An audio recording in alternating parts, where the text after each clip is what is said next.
Hey, all my IFG friends, this is Steve. I want to say, if you like movies like I do, we've started a new podcast called Happy Hour Flicks.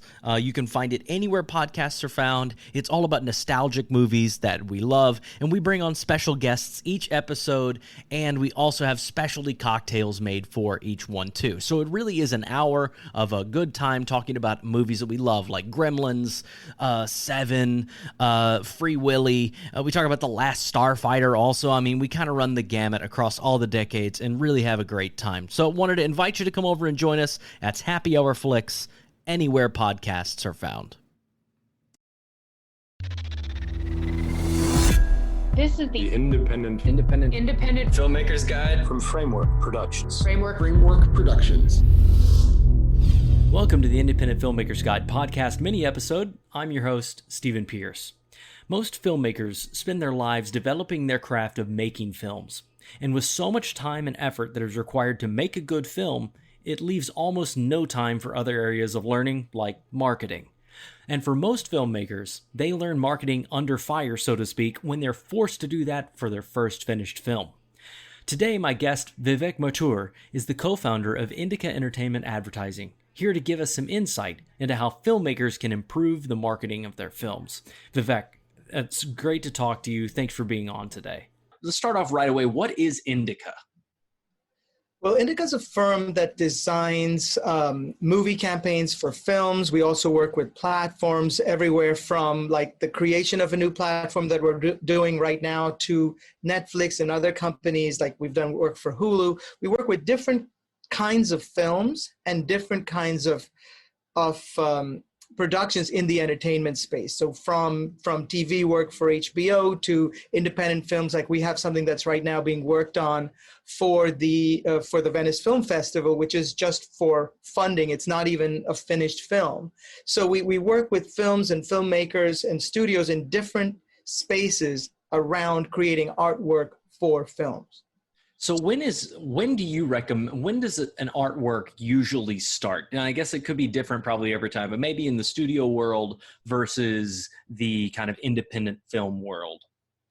So in the studio world, it's very different because funding isn't usually an issue. And from a studio perspective, you have many stakeholders. So you're dealing with the direct executive team, then you're dealing with the heads of the studio, then you're dealing with various producers, filmmakers, platforms, international platforms. So you really tend to start extremely early, pretty much as soon as a film is greenlit. Like once we worked on something that didn't even have a script yet, but the talent was locked and the director was locked and they were like, we need art. So, and we knew the theme and things like that, but the script wasn't even written. So you start all the way from there to sometimes you might get like, oh my God, we're releasing in 2 weeks. Everybody hates everything we have. What can you do with the next 2 nights? Like work, 48 hours straight and come up with a look. So, which is rarer and rarer now because the way, I think over the last 25 years or so that we've been in business, the industry seems to be getting less chaotic in some ways, and there's a greater level of intelligence in some ways around campaigns and artwork. You rarely have those last minute kind of like, oh my God, so-and-so big actor decided that his or her face can't work. So, or we have to change it overnight. Those things used to happen a lot. They happen less, but we really fit in a studio campaign anywhere from the very beginning to relatively close to release. So whenever you were making something in the very beginning for a studio, what is that for? Is that for like initial teasers or is like initial kind of promotion? Exactly. Sometimes it's for initial announcements. Sometimes it's to start to identify the directions in which a campaign can go. So you start seeing, okay, well, if this is your X movie and you're doing a very dark format and you're doing like a close-up of the star and it looks very dark, maybe that's not the right way to go because that's going to turn off people. So you know that the process is going to take 6 months to a year, which is about the same process as a film. So you know that all you want to do is offer options for people to then, for marketing teams and for, all the research that's done on the studio side, what we're doing on our end is offering options, different ways of approaching the film. Gotcha. And then they can decide on what they want to do with it over time. so they can refine it until the film is locked and things are ready to go. And then we're like, okay, these are the ways we're going to proceed. And how does that differ with, like, say, a smaller independent film? Well, so there's degrees of smaller independent films. So there's independent films that are being released that have been purchased by a smaller independent studio, which is a sort of usually a micro version of a big studio budget. Now, I just want to kind of have a clause in here where in the last few months, especially since COVID, everything's different in the studio system more than ever before. In the last few years, I'll say, but especially since COVID. So the whole power structures are changing and people are discovering now what the future might look like, which none of us are quite fully aware of at this moment. But basically, in general, a smaller studio usually would have a smaller budget, have a smaller timeline. But what we're still doing is offering the distribution team and the smaller independent studio, we're offering them ways in which that film can be marketed. So what we would do is let's say, 10 to 12 comps, or depending on the budget, sometimes fewer, sometimes more, where it's not just like, oh, here's a blue version and here's a red version. It's like, you can sell this movie like a serial killer movie, or you can sell this like a thriller. You could go full out horror. So we're trying to create options for a studio and a distribution team to decide, well, this is the right look for our film. Interesting. So you're like helping kind of guide even the sales genre of a film in the independent world sometimes? Yes. I mean, well, yeah, we're offering suggestions. So, that's a better way to say it. But like you're saying, this could be a film noir or it could be a thriller.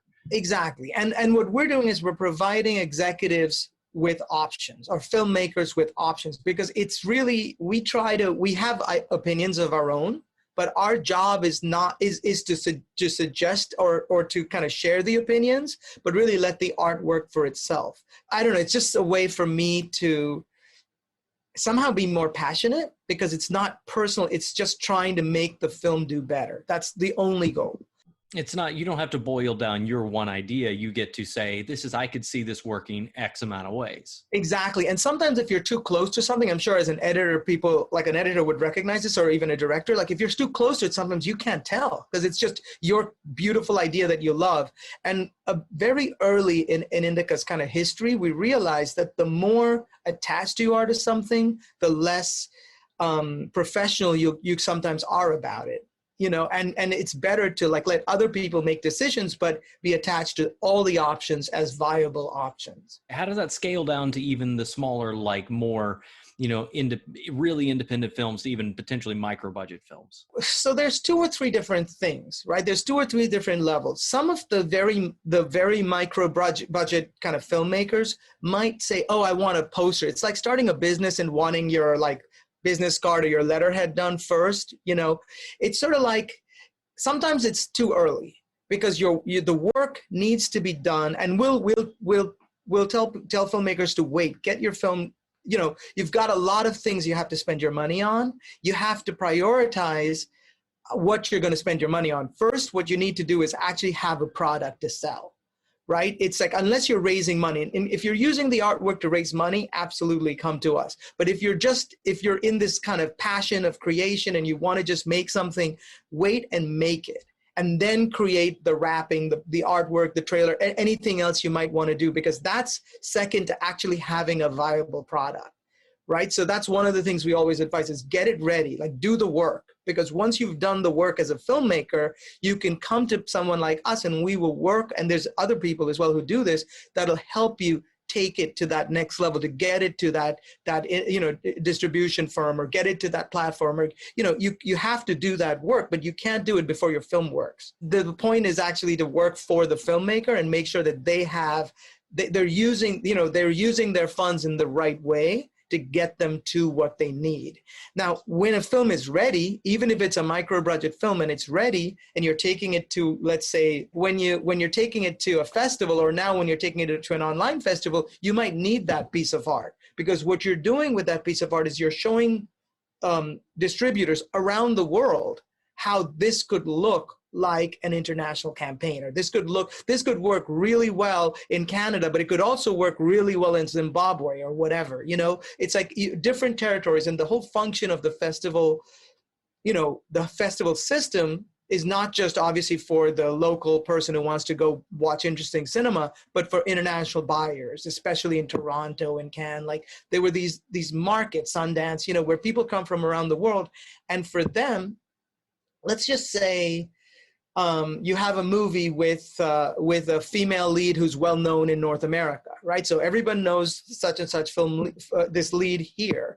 And to have the campaign be focused on that lead works brilliantly in North America. Well, it may not work as well in, some other country. Like I don't want to make up other countries, but some other country, to have a woman or a lead in that way may not be respectful or may not be appropriate. And they might really go for a different type of film.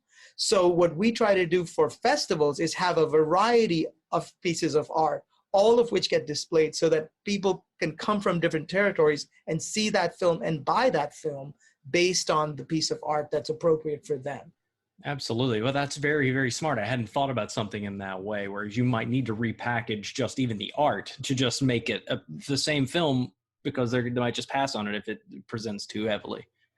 Exactly.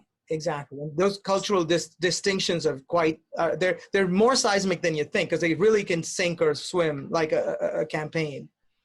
So I've spoken to a lot of different filmmakers, and there's something pretty universal amongst most early filmmakers is they don't know anything about marketing, and they don't think about marketing. I mean, we're just not geared that way, right? We're geared to make stuff and develop stuff. So what has been your experience with like marketing films and overall the advertising run of a film as far as an independent filmmaker, like things people don't think about? So it's a very complex question, because in a way you should think about making a great film, right? Because you could have a fantastic, like Parasite, right from last year, right? A great film made for a domestic South Korean audience that is a global bona fide hit, right? I don't think you could say, oh, I'm looking for an Oscar Best Picture here while I'm making this movie, because it doesn't work that way, right? The first thing with marketing is you can enhance something, you can present it in a broader way, you can create a context for the film, but the film has to be made and the film has to be done to the best of the abilities of the filmmaker. So that would be number one from my point of view. And then the second thing would be then is to start thinking about how, so there's practical things, right? The practical things are, once you have your cast, you have them in the right makeup and the right costumes, take photographs. Make sure you have imagery, you have documentation. You could have, from a marketing perspective, you could have a video shot of them discussing their role, discussing where they come from in the film, or for a performer, like for an actor, it's like what they bring to that character. You're documenting sort of background, because that background can be worked into all types of mediums down the line, especially a website, especially a poster, for example. Like, you're never going to quite be able to recapture the magic of your set once your film is shot and canned 2 months later, 6 months later, 5 years later. Sometimes you're not going to be able to get your actor. You're not going to be able to get your hair and makeup. It's just not going to happen. So it's wonderful if you can to schedule, like even just, during off time, right? Schedule time to take imagery, to take videos, to try to document your film. That's number one. Number two is, I think, to make sure that you generate such relationships that your actors are easy to access later on in order to promote the film. So make sure in your contracts, for example, that you have some kind of understanding that your actors are available for publicity should they be needed, and for how long. That's something that often lawyers do, or certainly at the bigger film, at the kind of at a higher level, most people do. But for beginning filmmakers, to get that in writing so they have access to their teams. And those are the things that I can think of in terms of filmmakers. But again, what's more important is tell your story first, as honest as it is, because it's better to have an honest film with a smaller audience than to have a dishonest film that's for everybody / nobody. it's something that for me is more important. What has been your experience with like working with films and television shows based on genres? Like, is there specifically ones that you've like encountered that you're like, these are easier, they find an easier traction, or is there just universally it totally is dependent upon the story? For Indika as a firm, we don't consider genre. So we love all types of films because we love selling films and we love making films successful. So for us, we're not going to say, oh, we're not going to touch this horror film or whatever. We like all genres can be done really, really well. But the answer is, what's the genre that lights you up, right? If you know everything about like sci-fi or everything about horror and you've seen all the movies, you love all of them, don't try to make a period drama unless you can bring something new to it, right? If you bring something new to it, fantastic. But if you bring that horror knowledge into a period drama, maybe that is brilliant, right? But don't try to. You can't come from marketing. What you have to do is come from filmmaking first, and then let the experts take over. And then once you have that film, as I see it, the job is to find the distributor who's appropriate for you. So for example, you want to see like, okay, if your film is let's say a horror genre film, you go to a horror genre distributor, you make them your number one target and you reach them specifically for the reasons that you think they're worthy of taking on your film and expanding it, right? You want to be, because what happens sometimes is like people will get like a big studio or people will get some, giant platform and they're like, wow, I'm on this giant platform. But if you're not in the right genre, that your film or your show or whatever will disappear because they wouldn't, you need to find the right platform for you and aim for them first, and then of course you do what you have to do to get your film sold. Yeah, absolutely. I mean, I think that's great advice, is to say, realize who you're targeting for where you want to go, knowing who your audience is. Exactly. And for a filmmaker, your first audience is your first sale. Right? Your first audience is your sale. Like, I mean, as far as I'm concerned, right? At least as far as I see it, because you could have like, this stunning movie that you've made that nobody's ever seen, it wouldn't matter, right? You want to get to a distributor, or you could self-distribute. I'm not even saying that, but you have to get your movie to an audience. And the way to get your movie to an audience is to find that source that has access to the audience. Absolutely. And I think that's your main primary, that's the goal. Have you ever worked on a series or television show or a film that is doing independent, like self-distribution? And what was the experience like working with that? Well, so there are several companies that do sort of almost many, and at this point, many do, where if a filmmaker, sometimes there are avenues for that where people can, if they raise their own funds and if they decide to create a relationship with a filmmaker, where you can sort of distribute through companies that specialize in releasing films. And there's plenty of those around. And it's usually like a pay-for-play thing. It's not the same thing as your film being bought necessarily. It's a different relationship. I don't deal with the money aspect of that or any of the legalities of that, but I know they exist and we've worked on them. And it's wonderful sometimes because it's like that's your way in to having an audience. In your scenario with Indika, what is the best scenario where people approach or when you get involved in a project? Like, and what is, how does it, when this happens, you feel this is most successful?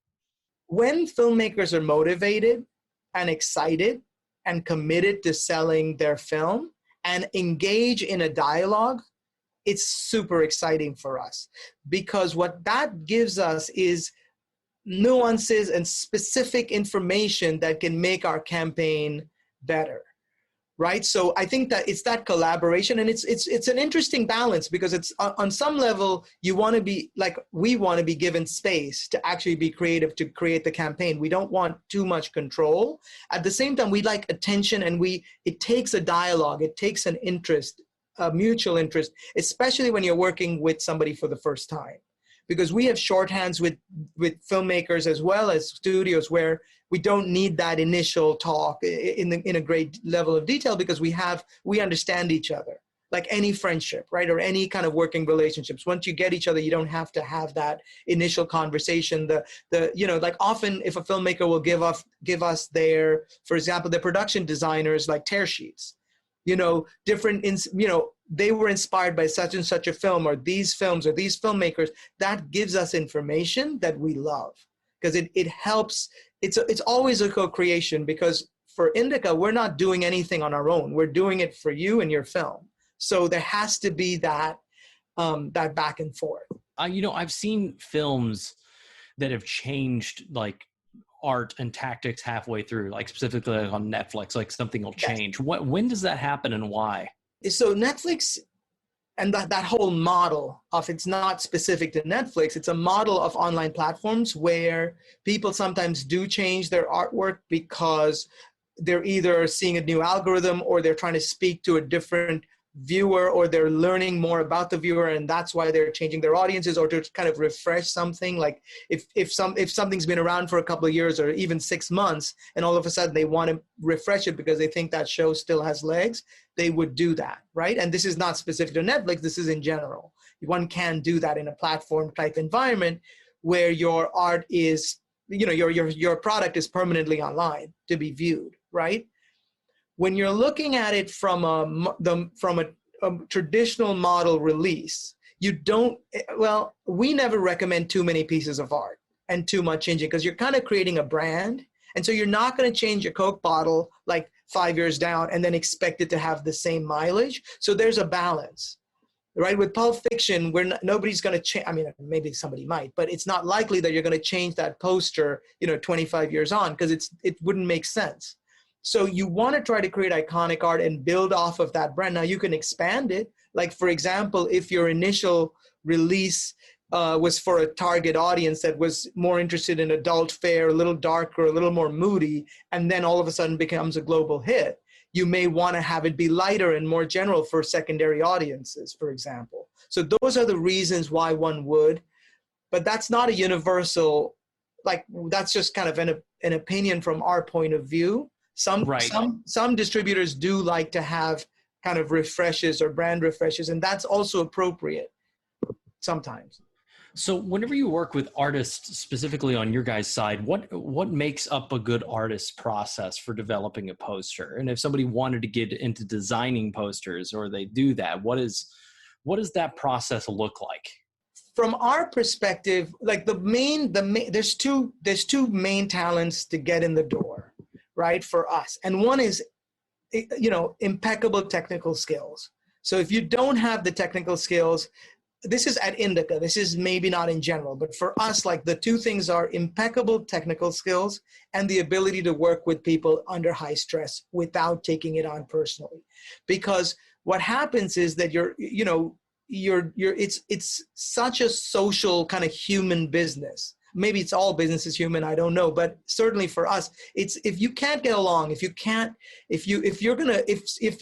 something's going wrong and you can't keep your head calm and fix it, no matter what technical skills you have, if you're melting down and you're delaying a deadline, it's over, right? So from our perspective, that's the most important thing. It's like you have to have the ability to deal with pressure, to deal with the unknown. I mean, we've been doing this since the early 90s, right? And we're still being given new things that we don't know. Like, oh my God, now how do you deal with that? And you're like, you use your institutional knowledge, but you also have to be able to adapt instantly. And it's happening right now, right? Like with COVID, like we're all working as much as ever, but we're working at slightly different mediums for slightly different people in slightly different ways. And it's exciting, but you have to want to be excited about that.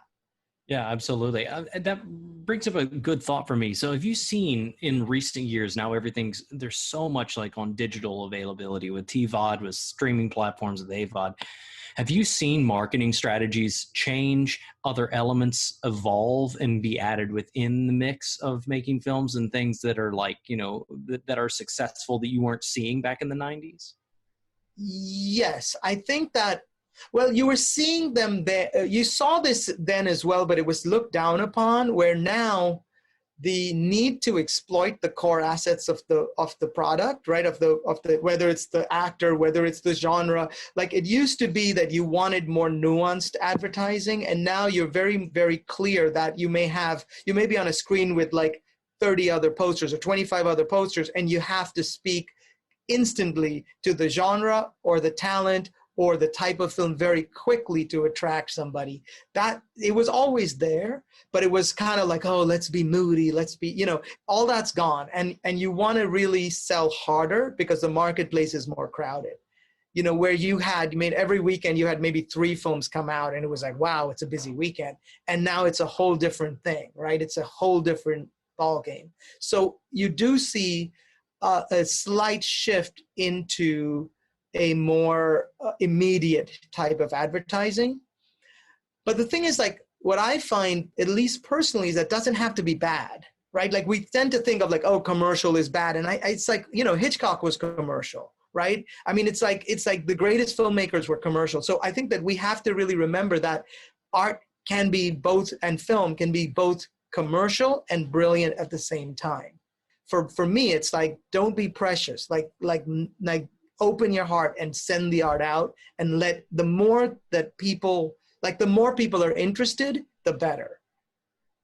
I mean, that's also, there's builds into that world of like telling stories. Marketing is just telling story, right? It's just telling the story of the film. Precisely. Exactly. And like, that's all you want to do, without trying to say, oh, we're so brilliant, that we're so rarefied, that, all those conversations tend to be sort of like right out of college conversations, and then the minute you're like, okay, we've been around, there's lots of people who care very much, right, about doing things well. It's like, so everything, for me, everything is about longevity, right? At the end of the day, like everything is about longevity, whether it's the movie itself or the show or the, whatever you're making creatively, or your own career. Right? We're not looking at a year down the line, 2 years down the line. We're looking at 30 years from now. Like, are you still going to be vital? Are you still going to be excited? And for me, that's what I like. So if you were taking on a new film, like, and I'm going to, for our arguments purposes, we're going to say like an independent film, like probably in the micro budget level. Okay. So if one came to you and crosses your desk now and they're saying, hey, we're in a moderate, medium-sized festival and we're trying to get to a bigger one and get distribution. How would you analyze that, and what would your process be? So I guess what we would do is we would watch the film, first of all, and we would see the assets of the film, whether it's both from the film itself, which now the good thing is that we can pull frames from a film and create artwork right from that. So we have a lot more options visually, but we would look at the film and have a conversation with the filmmaker, about their ambitions and how they see the film, and kind of what we see and how it can be marketed, find precedents for that type of film, like such and such a film worked 3 years ago, which had a sort of similar theme. Maybe we can build off of that campaign into a new campaign that's even better. So it's like, start to analyze it with the filmmakers. Once that's done, we would go off and come back with a number of looks.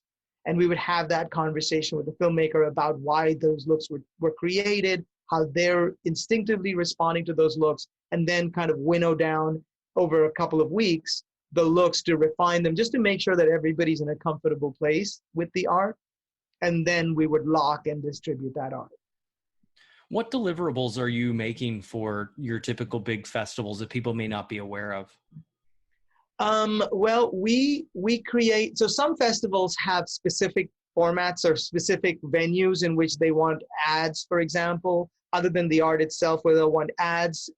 Sometimes they'll find a partner, like Variety might partner with your film and say, now we want to do a special feature on your film. So there's different types of venues. The reality is there's no template. And this is the kind of the tough part of being a filmmaker, and the great part of being a filmmaker today is that you can often create, because so much happens digitally, so much happens online, and so much is relationship based, you can create any type of profile that you want. Like, there's certain festivals that'll allow printed blow-ups outside, right? You could literally find that, like, actual posters printed, and in other festivals are completely averse to that. So it depends on the situation. But I remember last year in Toronto, I think it was last year, where Jojo Rabbit we're just on the street near the festival, we're giving out T-shirts, to everybody, and it was just like, and I took one, like, why wouldn't I, right? Like, but the it was such a fun way of going out of the box and creating something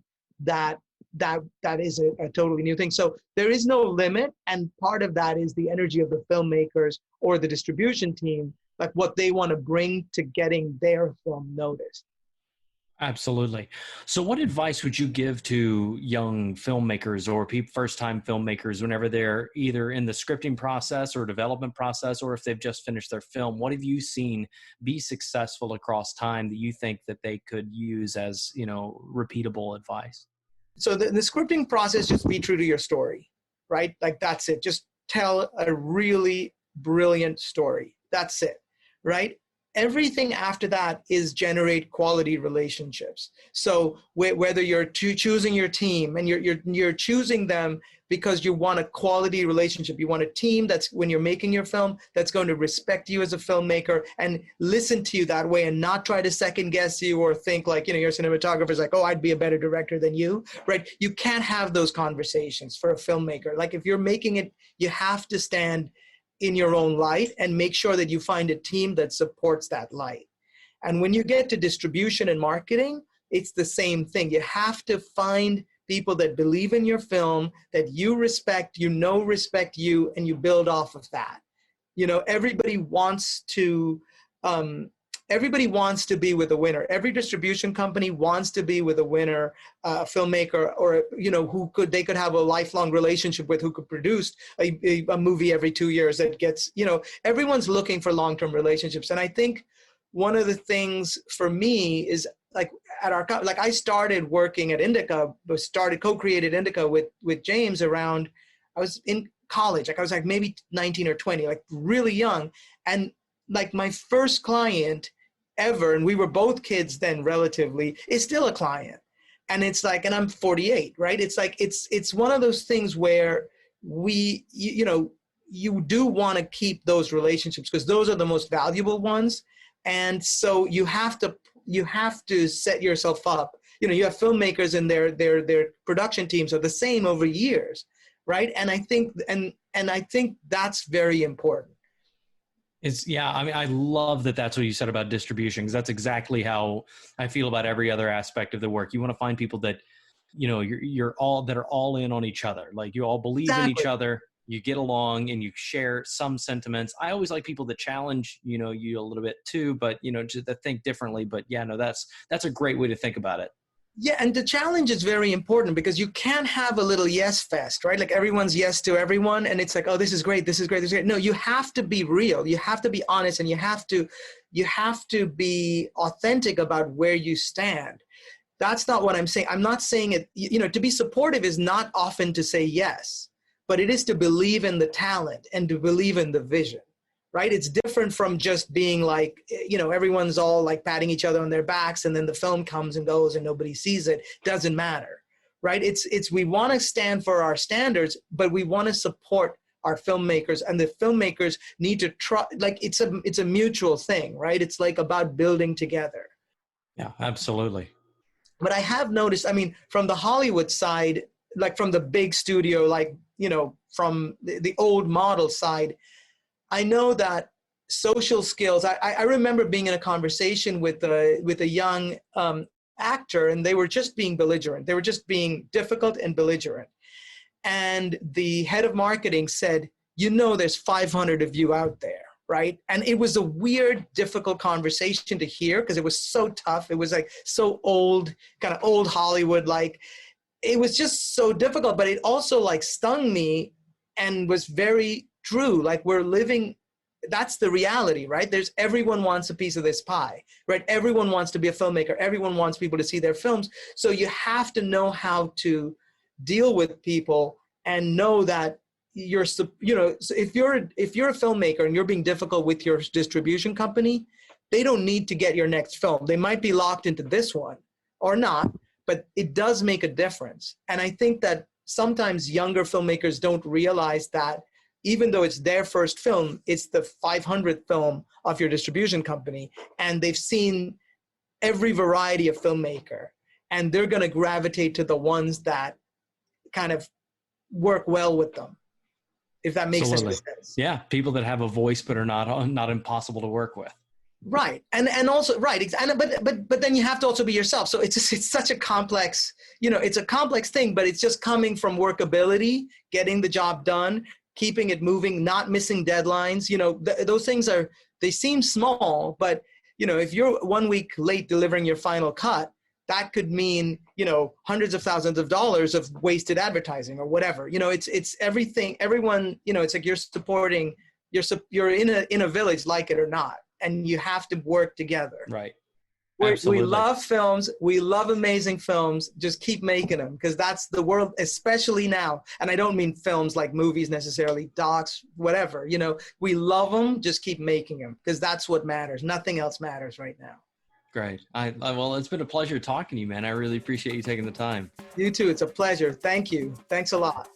Filmmaking is a collaborative experience, and so is this podcast. Please take a second to subscribe so you know about future episodes, and leave a review. It really does help us.